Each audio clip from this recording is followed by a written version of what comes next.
investidor mais azarado do mundo. No vídeo de hoje eu vou contar para vocês a história da pessoa que investiu no pior momento da história da Bolsa Americana e quais foram os resultados dele. Eu resolvi gravar esse vídeo porque ultimamente eu tenho recebido muitos comentários e muitas perguntas. Daniel, vale a pena investir na Bolsa agora? Alguns falam das taxas de juros, outros da inflação global, outros da impressão de dinheiro desenfreada pelos bancos centrais. Cada um com o seu motivo para ter medo de não começar ou então de retirar os seus investimentos da Bolsa de Valores. E todos eles com uma certeza, que estamos prestes a enfrentar uma recessão. E no vídeo de hoje eu vou trazer para vocês alguns fatos que vão ajudar vocês a tomarem essa decisão.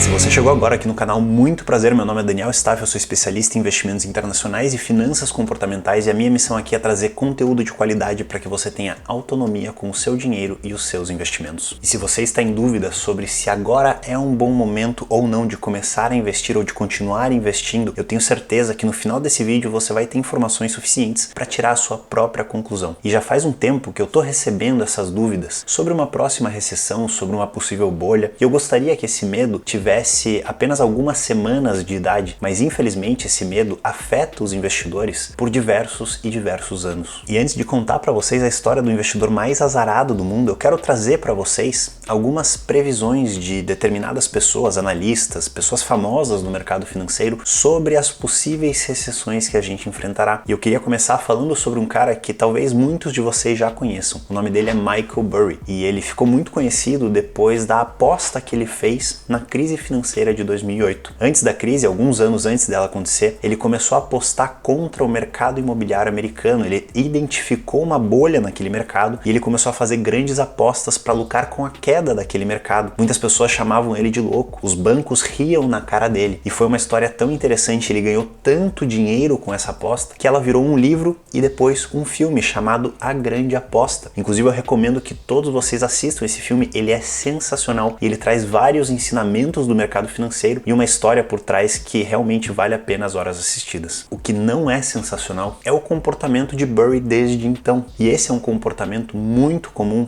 entre as pessoas que acertam grande, que de repente preveem uma crise muito forte, muito séria, e essa crise acontece. Geralmente essas pessoas, elas ganham o que a gente chama de viés do excesso da confiança. Eles acham que eles têm uma habilidade fora do comum, que eles têm uma capacidade de prever crises além da normal e eles passam o resto da carreira deles prevendo novas crises. Eles se encaixam naquele ditado que a gente diz que os pessimistas preveram 10 das últimas 3 crises. E ano após ano eles encontram motivos para uma próxima grande crise. E é isso que tem acontecido com o próprio Michael Burry. E com todo respeito a ele é sim um gênio do mercado financeiro, ele com certeza sabe muito mais do que eu sei sobre o mercado, mas infelizmente ele tem previsto crises e recessões e bolhas e o próximo colapso do mercado ano após ano por quase uma década já. E que nem um relógio quebrado, uma hora ele estará certo, uma hora a gente terá uma grande crise. Mas essa previsão errada ano após ano não traz melhores resultados para quem acompanha essa tese. É aquilo que a gente fala no mercado financeiro, não basta você estar certo, você precisa estar certo na hora certa. Estar certo na hora errada é o equivalente a estar errado. E só para vocês terem uma ideia desse comportamento do Burry de prever novas crises ano após ano,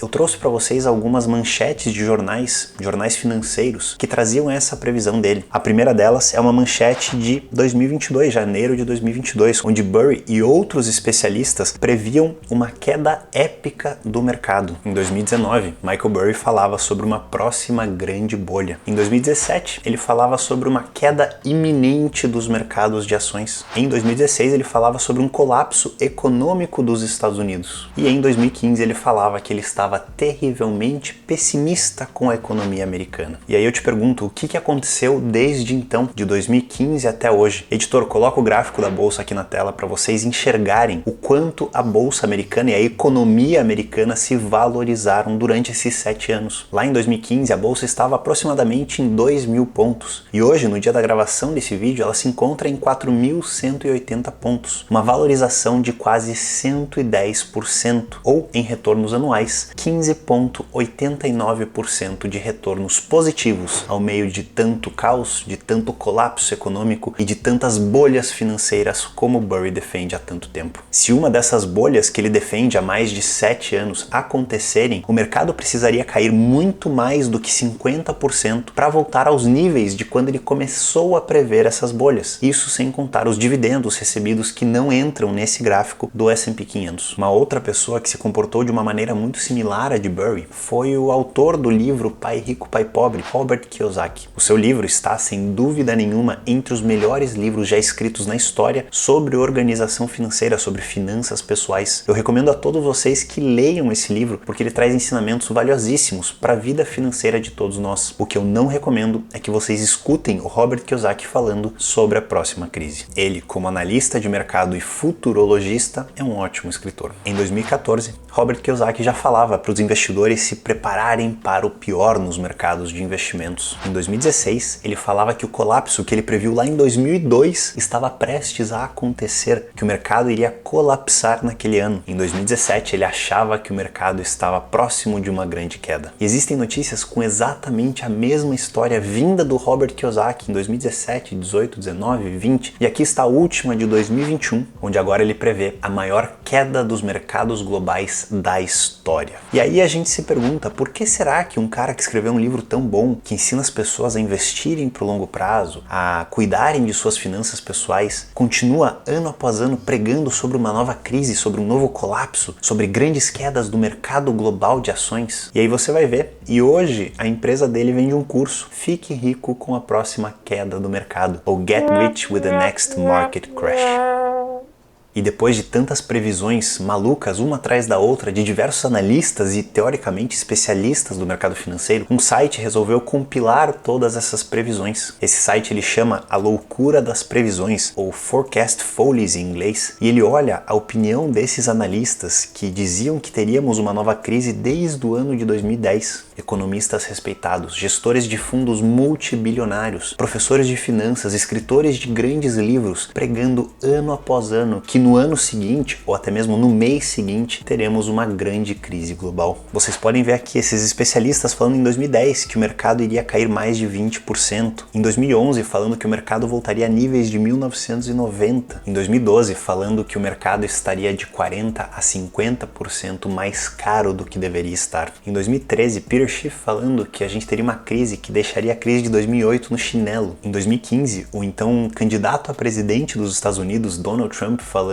que a gente estaria prestes a entrar numa recessão e que o mercado estava em uma grande bolha. Em 2016, um especialista falando para os investidores venderem tudo, que nada prestava e que assim como a certeza que uma noite vem após o dia, os investimentos passivos estariam no seu fim. Aí a gente tem o Robert Kiyosaki ali em 2016 prevendo a maior bolha da história financeira mundial e assim por diante. Ano após ano teremos pessoas prevendo uma nova grande crise e tendo motivos suficientes para explicar essa crise racionalmente, com números, com estatísticas, pessoas inclusive muito inteligentes. E existe um gráfico que ilustra muito bem essa realidade, que é infelizmente uma constante no mercado financeiro e que eu explico ele em mais detalhes para os alunos da autonomia financeira, e ele se chama Reasons to Sell, ou então motivos para vender, ou motivos para não entrar na bolsa. E ele mostra que desde março de 2009 nós tivemos motivos atrás de motivos, todos os anos sem exceção, para não investir ou para tirar o nosso dinheiro da bolsa. Acontecimentos globais, possibilidades de grandes guerras, colapsos financeiros, crises de commodities e de renda fixa. E acontece que no final desses 10 anos e alguns meses, a bolsa subiu exatamente 495%. Indo além, pegando o retorno da bolsa até março de 2022, há mais ou menos um mês atrás, o retorno desde março de 2009 foi de exatos 612%.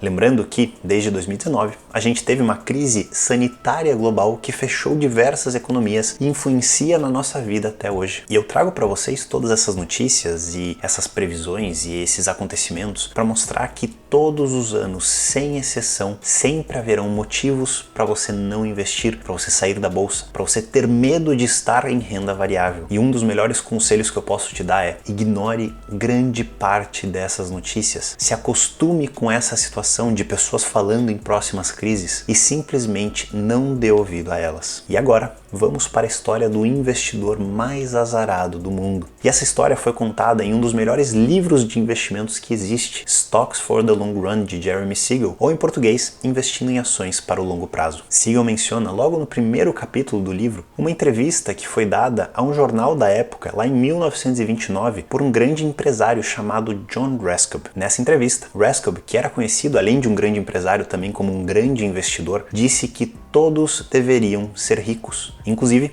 esse é o título da matéria que foi publicada, Everybody Ought to be Rich. Se você escrever isso no Google, você vai encontrar a matéria original, onde o Rescoe fala tudo isso que eu vou contar para vocês. Nela, ele fala que os Estados Unidos estavam à beira de uma expansão jamais vista antes e que qualquer pessoa que investisse $15 por mês na bolsa americana se tornaria uma pessoa muito rica e garantiria o futuro financeiro da família dela. Só para vocês terem uma ideia, $15 na época são equivalentes a $235 hoje. Então Rescoe falou que qualquer pessoa que investisse, em valores de hoje, $235 por mês na bolsa, garantiria em algumas décadas uma aposentadoria muito confortável. E qual que é o problema com essa afirmação? Rescoe foi provavelmente um dos caras mais azarados do mundo. Alguns dias depois que essa notícia foi publicada, exatamente no dia 3 de setembro de 1929, a bolsa americana atingiu as suas máximas históricas daquela época e daí em diante ela começou a maior crise da história das bolsas e da economia americana. Os próximos 3 anos depois dessa notícia viram os piores retornos da história da bolsa americana, com ela medida pelo Dow Jones indo de 381 pontos para 41 pontos, uma queda em 3 anos de 89%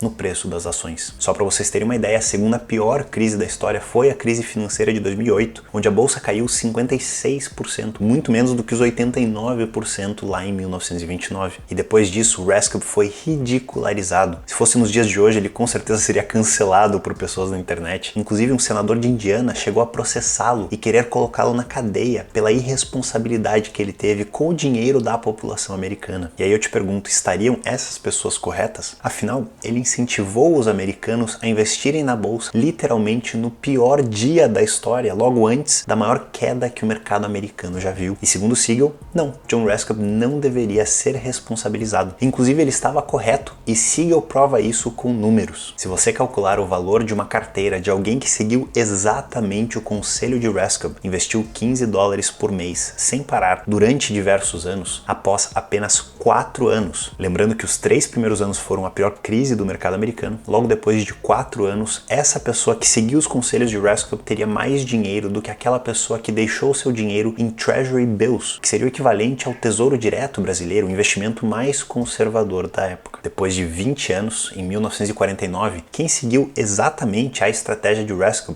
aportes mensais de $15 na bolsa de valores, acumulou um retorno médio de 7,86%, o dobro do retorno de quem estaria numa posição conservadora, em Tesouro Direto, no caso Tesouro Direto americano. Depois de 30 anos, em 1959, o retorno médio anual daquele cara mais azarado no mundo que começou a investir no pior momento da história, ele acumulou um retorno de 12,72% ao ano, incluindo os 89% negativos do começo, e conseguiu um patrimônio 8 vezes maior do que aquele investidor conservador que deixou seu dinheiro no Tesouro Direto americano. E Siegel termina essa história do capítulo 1 com o seguinte trecho: a história da infame previsão de John Rescoe ilustra um tema importante na história de Wall Street. Mercados em alta e mercados em baixa levam a histórias sensacionais de ganhos incríveis e perdas devastadoras. No entanto, os investidores de ações pacientes que conseguem ver além das manchetes assustadoras sempre superaram aqueles que fogem para títulos públicos ou outros ativos conservadores. Mesmo eventos calamitosos como a Grande Depressão de 1929 ou a crise financeira de 2008 não negam a superioridade das ações como investimentos de longo prazo. Acumule ações pacientemente. E depois desse gráfico, eu confesso que eu não tenho muito mais a adicionar. A gente sempre vai ter motivos para vender, mas a história já nos mostrou que investir em ações para o longo prazo, em posições de qualidade, com diversificação, prova ser a melhor estratégia para obter a maior rentabilidade de longo prazo. Eu prefiro adotar uma postura de humildade, onde eu assumo que eu não sei quando será a próxima crise, qual a intensidade que ela terá, quanto ela durará, e eu não tento me proteger de algo que está totalmente fora do meu meu controle. A partir dessa postura, eu construo uma carteira muito bem diversificada, com ativos de qualidade, uma estratégia que eu confio e que será capaz de enfrentar essas grandes crises que são uma certeza na vida de um investidor de longo prazo. E eu ensino os meus alunos a montarem essa estratégia e recomendo que vocês façam exatamente o mesmo. E se você gostou desse vídeo ou aprendeu alguma coisa com ele, eu peço para você compartilhar ele com algum amigo, porque isso ajuda muito o nosso canal. E se você tem qualquer dúvida ou qualquer observação sobre o que foi dito hoje, comenta aqui embaixo que eu vou te responder e a gente se vê no próximo vídeo.